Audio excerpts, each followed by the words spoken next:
Astounding events transpiring at the White House. Hundreds of people evacuated immediately. Letter released, horrific in its content, 2 pages long. Do you know what just happened? If you don't, you're about to. Before we get there, I have a huge favor from you, and you'll realize why this is so especially relevant with what just occurred. First, if you haven't subscribed here, if you're watching this on YouTube or Rumble or BitChute, I certainly hope you will. Make sure your bell is checked so you're alerted to upcoming broadcasts. If you haven't yet gone to Restricted Republic, the reason we created the entire platform was for events just like this. It's where you can get your news unfiltered, uncensored, in the format that it was meant to be brought to you. You see, at Restricted, we're beholden to no one. For less than the price of a cup of coffee, you get news. Unfiltered, uncensored, no corporate backers, no sponsors, just Lisa, myself, and our audience funds it. That's why it's grown so quickly. I hope you're a part of the family. To enjoy it today, use discount code INDEPENDENCE at monthly checkout. Again, discount code INDEPENDENCE at monthly checkout will get you $4 a month for 2 years plus 14 days for free, and that's for all the content on the platform. There is nothing else you have to do. RestrictedRepublic.com. Get there today, but now let's get on with this broadcast. White House purges 442. Do you know why they did it? Do you know why it occurred? I'm going to go through the backstory of this. It's a rather intriguing topic, to say the least. Not for what the Washington Post, not for what the New York Times will tell you, but for what the real-world implications are. New White House rules. Reporters can be kicked out if not professional. Seriously. The White House expects that all hard pass holders will act in a professional manner while on White House grounds by respecting their colleagues, White House employees, and guests, observing stated restrictions on access to areas of the White House or credentialed events and not impeding events or briefings on campus, the notice said. Violations would be met with a written warning. Repeat offenders would be suspended or banned. In a White House that leaves very little access to Joe Biden, reporters continually begging for access to allow them just to ask a simple question. Well, what do? Rather than go ahead and capitulate, they lock down further. Of course, they're blaming this on one thing only. New York Post, White House unveils new press badge restrictions for access, and it was just more than be nice and play nice to get a press badge. Journalists whose IDs have been auto-renewed since 2017 must now submit a letter from their news outlets verifying 6 criteria, including their full-time employment with the organization, whose principal business is news dissemination. But what if they don't agree with the news? What if they don't agree that what you're putting out is news? Well, your press badge is pulled. There's a plethora of other restrictions in this article, but I'm going to get to why this is such a gray line that should never, ever have been crossed. Because now more than 440 reporters have lost their press passes. Oh, but don't worry, they say you can apply for a temporary one. Doesn't mean they're going to approve it. And why did this all happen? Well, they want you to believe it's because of one little renegade reporter. Simon Ateba. New White House rules, reporters can be kicked out if not professional. Through question shouting reporter, Simon Ateba claims he's the target. The policy changes go back to a Trump effort that ran afoul of the courts, of course. They will blame Trump for everything, but it's this man who caused them the most difficulty. I hope that you've seen the clips. I can play them time and time again. African journalist Simon Ateba of his access to the briefing room after a series of disruptions. Though people involved in discussions said the White House staff had talked about making changes even before he became a minor celebrity because he spoke out of line. An example of that here. Against some people in the briefing room because you don't like them, you don't like them. So you have a choice. No, you have a choice. You have a choice. A number of people okay. in the briefing room, and I'm saying that that's not right. This is not China. This is not Russia. This is the United States. This is the White House. No. It's been 7 months. I sent you emails. You hear the other press reporters yelling at him, those at the front row who've always been in the front row, those considered the powerful news agencies, and he's claiming this is in China. This isn't Russia. How about those of us in the back of the room that never get to ask a question? Maybe because their questions are going to be opposite of what the White House deems as appropriate. But his heckling, as they called it, continued to go on. Here you could see direct one-on-one interaction with the White House press corps. It's been 7 months. You guys have not done anything for me. If you have grievances, you should bring them to her later. I have done that. I've done that. All my emails have been ignored. The press corps is tired of dealing with this. I've done that. I understand that you get questioned all the time and you don't understand what it is to sit here for 8 months and be discriminated against. What he's claiming there is he has followed the rules. He has submitted his questions. He has submitted emails, but the White House has never chosen him. But those in the front row get to ask questions all the time. They're continually approved. Again, it's why I say avoid mainstream media. And then the famous Ted Lasso interruption. How dare you interrupt Hollywood celebrities? Wonder why so many people are here today. Yeah, right. You're right. You're here for me. Refer me. No. Nope, that's not. We're not doing this. We're not doing this. We're not doing this. We're not doing this. From across the room. You've been discriminating against me and discriminating against some people in the briefing room. And I'm saying. Now, we don't need to play any more further details than that. Am I saying what he always does is right? Absolutely not. But it was a reaction by the White House that has now resulted in the loss of over 400 press passes. 400. That is of a special concern. I could play clip after clip, and it wasn't only Jean Pierre that he interrupted. No, it was Jen Psaki also. Formula. I think, if anything, this crisis has reminded everyone that this is Simon, not if you could time. respect your colleagues and other media and reporters in here, that would be greatly appreciated. I think a break in decorum is always a wonderful thing in the White House press room, so I personally don't take exception with it.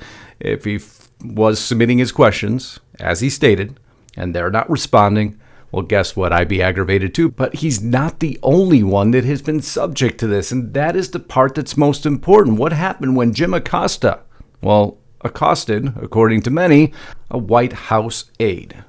I'll show you a clip just so you don't forget about it. Miles away, though. They're hundreds and hundreds of miles away. That's I not think an you invasion. should, honestly, I think you should let me run the country. You run CNN. All right. And if you did it well, your ratings Let would me be ask, much better. if I may Okay, ask that's one other enough. question, Mr. President, if I may ask Peter, one go other ahead. question, are you worried? That's enough. That's Mr. enough. President, I That's was going enough. to ask one of the other folks. That's enough. Pardon me, ma'am. Mr. Excuse President, me. That's enough. Mr. President. The issue that caused a stir. Of course, Trump always under attack in the White House press room, always making himself available for reporters. But of course, what they say, the video you just watched was doctored when presented later, and I've reviewed it 100 times over. It wasn't doctored. It was very clear that he laid his hands on a White House aide, which should never happen. Have as much discussion as you want. The minute you lay hands on someone, you have a problem. That is normalcy in the United States of America. That's normalcy anywhere. But Acosta, I guess it wasn't normal for. He was perfectly fine to do it, which resulted in the pulling of his press pass. He aired it later. Of course, as I stated, the mainstream media said it was doctored. Trump disagreed. Tape video of Acosta? What are you talking about? All that was, nobody manipulated it. Give me a break. See, that's just dishonest reporting. All that is a close-up. See, that is just dishonest reporting. I watched that. I heard that. But you see, the press corps is reacting when they go after Jim Acosta, who was denied entrance to the White House. Everybody reacted. But when this newest journalist, there's not a peep. There's no outrage. There's just mocking. Of course.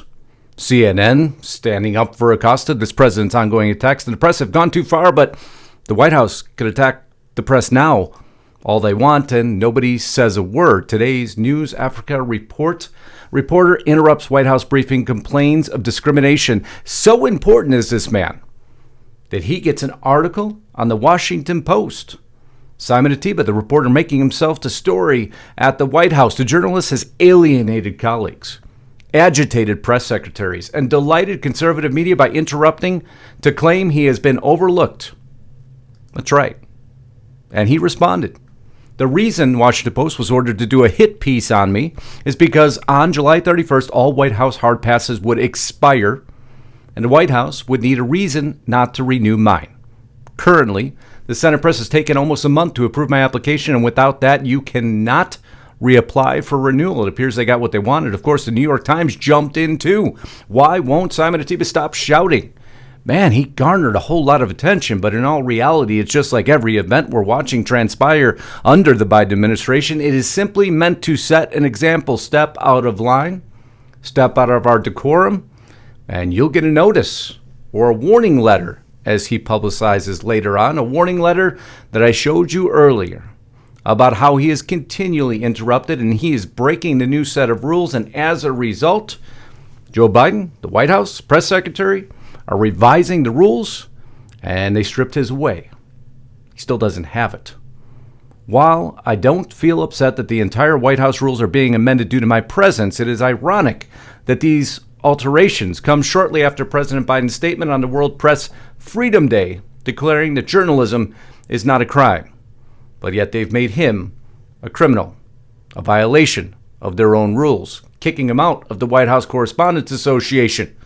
I regret to inform you that your application for membership has been declined. Your application was carefully reviewed by a committee of journalists looking at your listed news organization, and your assignment, based on all of your information you provided and any other information they found available, did not see evidence that you're employed on the editorial staff of newspaper, periodical, wire service, radio, TV, or other news organization that reports on the White House as required by our laws. See, he's a criminal. He broke their law, hence he broke the law. But so did 442 other reporters. Now, why is this so horrific? Why was that letter so far terrifying? You see, many have been not allowed to come back. Jim Hoff denied. I can go Fred Lucas of Daily Signal, denied. Now, little reporter causes a stir, which points to a much bigger issue. Even though the White House states that revamping the hard pass criteria wasn't about revoking any individual credentials, I would agree with that because it involved over 400 individuals, which is very similar to what's happened throughout history. The Third Reich, by 1944, a shortage of newspapers and ink forced the Nazi government to limit all newspapers, first 8, then 4, and finally 2 pages only. Of the 4,700 newspapers published in Germany when the Nazis took power in 1933, no more than 1,100 remain. Approximately half were still in the hands of private or institutional owners, but these newspapers operated in strict compliance with government press laws and published material only in accordance with the directives issued by the Ministry of Propaganda. With what we're watching now in our Ministry of Truth, boy, everything's realigning, isn't it? But that wasn't the only time. How did the KGB silence dissent during the Soviet era? Well, they sought to silence writers, sentencing them to forced labor in gulag camps for the crime of malicious slandering anything that the ruling class disagreed with. Decades after the iconic Dr. Zhivago was first published abroad, Russians could still only buy it on the black market, and anyone who broke the law and read it ran the risk of losing a job, a place in the university, or their freedom. The KGB forced Pasternak, a very famous writer at the time, out of the Soviet Writers' Union. You saw now Simon removed from the White House Union, if you want to call it, of the press, and demanded that he refuse to accept the Nobel Prize for Literature. Following his death in 1960, they then arrested his lover and muse and sent her also to the Gulag. But it doesn't end there. Mao Zedong did the exact same thing. The past 60 years have been difficult for journalists as the Maoist regime wanted to turn the media into nothing more than propaganda tools. Journalists and bloggers nowadays are no longer locked in a totalitarian grip, but the censorship has never stopped. October of 1949, diversity of views in privately owned medias were swept away by Mao Zedong's as he seized power. You see, history always repeats itself, and we are simply those, the harbingers of truth, to try to notify when it's happening again. So although the Washington Post and New York Times wants you to believe this is about some renegade reporter, it's not. It's larger than that. It was a complete changing of rules that affected over 400 journalists, which means your access to truth, again, becomes more limited. And the narrative and storylines are more streamlined, often identical. Wonder how that happens. Well, we're here to report on it, and I can't wait to see your comments. I love you all. Till next time, Godspeed and God bless. Justus Knight, signing out.